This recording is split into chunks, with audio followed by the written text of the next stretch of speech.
ये जो प्लांट्स है ये मेरे 3 साल के प्लांट्स हैं, सीडलिंग्स पर है। ये ग्रैनी स्मिथ है, आप देख सकते हैं लगभग 8 फीट इसकी हाइट है। कुछ में देखिए टहनियाँ नहीं आई है, तो इसका स्लो प्रोसेस है, थोड़ा सा मैंने बढ़ने दिया। इस बार इसमें टहनी आ रही है तो रख लेंगे। एंड दिस गाय आप सब जानते हैं। और ये देखिए, ये थोड़ी सी कुछ इसमें पिंचिंग करनी ज़रूरी थी।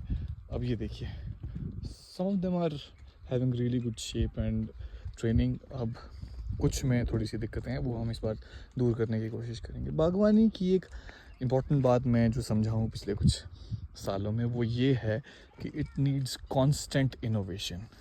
इसमें बिल्कुल कॉन्स्टेंटली आपको इनोवेट करना ज़रूरी है, अदरवाइज़ आप सर्वाइव नहीं कर पाएंगे। हर साल एक नया चैलेंज प्रोड्यूस होता है और आपको किसी न किसी तरह से इम्प्रोवाइज़ करना ज़रूरी है। So this is how life is.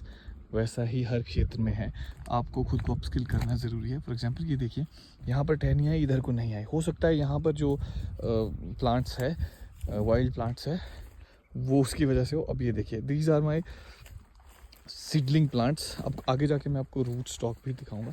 ये सभी 3 साल के हैं। कुछ रूट स्टॉक्स में हमें दिक्कत आई है 111 में, स्पेशली जो डिलीशियस वाले हैं उसमें, बट ओवरऑल जो सब कुछ सही है। ये देखिए इसकी कितनी ज़्यादा ग्रोथ है। This is granny Smith. अब ये देखें आप, ये है Z1 के काफ़ी अच्छे रिजल्ट्स हैं, मिक्स रिजल्ट्स हैं। मैं नहीं कहूँगा, इनिशियल रिजल्ट्स है 2-3 साल के हैं, तो I can not comment on it इतने कॉन्फिडेंटली कि क्या है।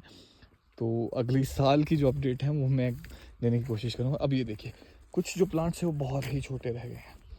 ये इसमें थोड़ी सी हैवी प्रूनिंग, क्योंकि थोड़ी सी जो ट्रेनिंग थी उनकी ख़राब हो गई थी। तो इस बार मैंने क्या करा, ये सारे कटवा दिए, छोटे कर दिए, सो दैट इनको एक सिंगल लीडर की तरह डेवलप किया जाए और फिर इनको उस तरह से किया जाए। फॉर एग्जांपल दिस इज़, अब यहाँ पर ग्रोथ थोड़ी सी स्लो है। यहाँ पे मैंने ये प्लांट कन्वर्ट करा है। इसमें कुछ हमारा जो ग्राफ्ट यूनियन का था उसका कुछ इशू था। अब ये देखिए, यहाँ पर भी गाला मैंने लगाने की कोशिश की। These are some of the examples जहाँ पर मिक्स रिजल्ट्स मुझे मिले हैं। तो ये 3 साल का जो प्लांट्स है, यहाँ पे मैंने कुछ कन्वर्ट करा है। ये देखें, ये भी कन्वर्ट है और ये भी कन्वर्टेड है। अब नाउ सी, इस प्लांट की आप शक्ल देखिए, this is absolutely perfect plant. अगर ऐसे प्लांट्स ग्रोथ के हिसाब से चलने लगे तो बहुत ही बेहतर है। अगर इस तरह का, अब सी दिस वन अभी पीछे रह गया, I don't know why, but I am trying to find reasons. उसके बाद इसको करने की कोशिश करेंगे। तो ये स्थिति है लगभग यहाँ पर। जो उसके अलावा जो आपकी क्रॉप है वो ठीक है, बहुत एक्सेप्शनल क्रॉप नहीं है, बहुत बुरी नहीं है। फॉर एग्जांपल जो मेरा नया ब्लॉक है, मैं उसमें ज़्यादा इंटरेस्टेड हूँ कि इनको कैसे परफेक्ट शेप के साथ ग्रो किया जाए, और फिर जो है 2 साल के बाद फिर you can see the comeback of the बागवानी ऑफ द ऑर्चर्ड्स। अब see, this is a perfect example. यहाँ पर कितनी अच्छी ग्रोथ है। अब यहाँ पे देखें आप, यहाँ पर कुछ जो ऊपर से मिट्टी आई बरसात में, यहाँ पर कुछ प्रॉब्लम्स हुई, ये आया।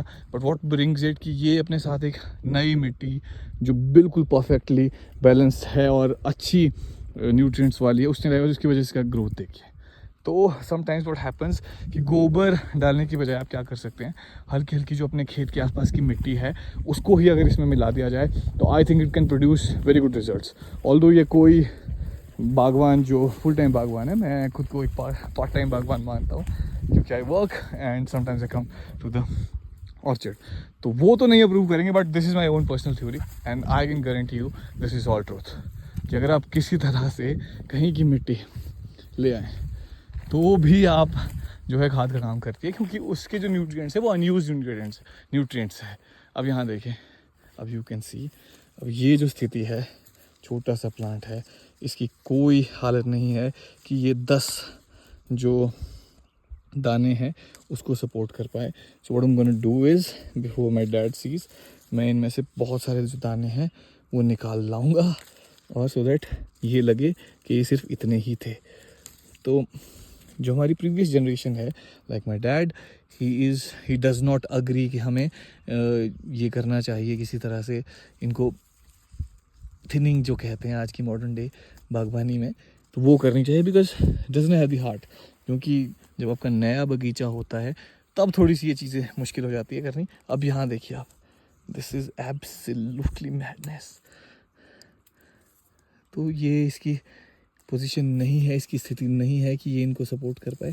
That is why I am helping my orchard कि इसमें जो है हम किसी तरह से इसमें बैलेंस अचीव कर पाएँ। और अब आप देखें यहाँ पर ये किसी हालत में नहीं है कि ये इसको सपोर्ट कर सकता है। और एक प्रॉब्लम और है, जब आपके प्लांट्स एक्सेसिव ग्रोथ में नहीं है या फिर एक्सेसिव, तो ये देयर इट इज़। तो मैं कह रहा था कि जब आपके प्लांट बहुत ज़्यादा प्रोड्यूस कर जाते हैं और वो बहुत ज़्यादा उम्र उनकी नहीं है, तो व्हाट हैपेंस इज़ कि आपकी जो ग्रोथ है वो बिल्कुल रुक जाती है। अब ये see this was the root stock, old time root stock, इसकी थोड़ी सी हालत इतनी अच्छी नहीं है। अब this also needs conversion, but you see this plant, इस प्लांट को मैं नहीं चेंज करूँगा because I think this is value, इसकी इतनी ही ग्रोथ है। अब ये देखिए, दिस इज़ फॉर एग्जांपल, कहते हैं कि जो आपका पहला कट है वो एक पर्टिकुलर डिस्टेंस में होना चाहिए। वो क्यों?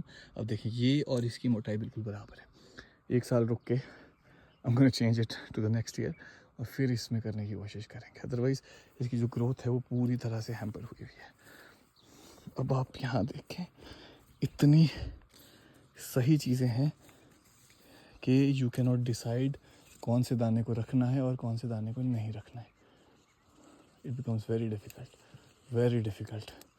तो you have to take some harsh decisions regarding it. अब ये देखिए, I am taking this hard decision to remove this and this.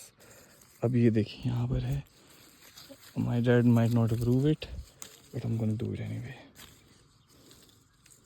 अब ये देखिए आप, यहाँ पर कितने सारे दाने, ये मैं इसको रिमूव कर रहा हूँ क्योंकि ये रूट स्टॉक नहीं है, इसलिए मैं 2-2 3-3 इसमें रख रहा हूँ।